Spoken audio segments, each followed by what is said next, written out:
मोटा जेरी हर दिन live stream में फीमेल स्ट्रीमर्स को गिफ्ट से नहलाता है। जैसे ही वह टिप देना बंद करता है, वे स्ट्रीमर्स तुरंत दूसरे अमीर लड़कों को ढूंढने लगती हैं। वह हमेशा से हैंडसम बनना चाहता था ताकि लड़कियां उसे पसंद करें। एक दिन ऑनलाइन चैटिंग करते समय एक अजनबी ने उसे कई फोन नंबर भेजे, ये कहते हुए कि इस नंबर पर कॉल करने से कभी निराशा नहीं होगी। ये साफ तौर पर एक ऐड था, लेकिन जेरी बहुत परेशान था। उसने इसे आजमाने का फैसला किया। वह अकेले बस से इंडियाना के एक दूर के हॉस्पिटल गया। वहां उसने प्लास्टिक सर्जरी करवाई। ऑपरेशन से पहले डॉक्टर ने उसे बताया कि उसे कोई गर्लफ्रेंड नहीं मिल सकती, खासकर उसके माता पिता के खराब जीन्स की वजह से। बस उसके चेहरे की हड्डियों को एडजस्ट करने से सब कुछ बदल जाएगा। महीने बीत गए। चेहरे की सर्जरी के बाद जेरी एक बार में गया। उसने हिम्मत करके कमरे के उस पार एक सुंदर लड़की से बात की। वह जल्दी से उसके पास आई। दोनों ने खुशी खुशी बातें की। जल्द ही कुछ और लड़कियां उनके साथ आ गईं। जेरी ने बार में उनके साथ गाना गाया और डांस किया। आधी रात तक पार्टी की। उसे नशा हो गया और वह बाथरूम चला गया। जब वह बाहर आया तो उसने देखा कि सारी लड़कियां गायब हो गई थी। बार मालिक ने उसे बताया कि लड़कियां एक भी पैसा दिए बिना चली गईं।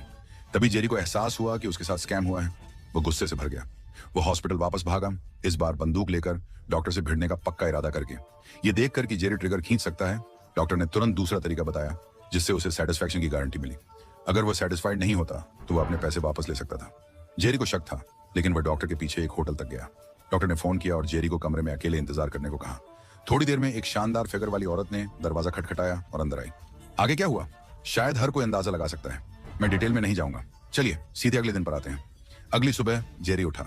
औरत पहले ही जा चुकी थी, लेकिन उसे बहुत ज्यादा तबीयत खराब लग रही थी। उसने फ्रंट डेस्क से ढेर सारा पानी भेजने को कहा और थर्मामीटर मांगा। उसने अपना टेम्परेचर लिया और पाया कि उसकी रीडिंग नॉर्मल से काफी ज्यादा थी। अचानक उसके शरीर में बहुत तेज दर्द होने लगा।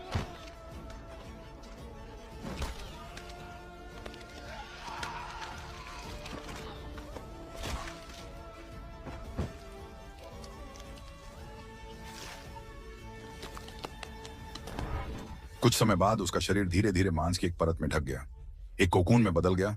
फिर उसने खुद को आजाद करने के लिए बहुत कोशिश की। आखिरकार वो कोकून से बाहर निकल आया। उसे लगा जैसे उसमें कोई अजीब बदलाव आया हो। वह लड़खड़ाता हुआ बाथरूम की तरफ गया। उसने शीशे में देखा, जो आदमी वापस दिख रहा था वह अब मोटा आदमी नहीं था, बल्कि वह मसल से ढका हुआ हैंडसम और हट्टा कट्टा आदमी था।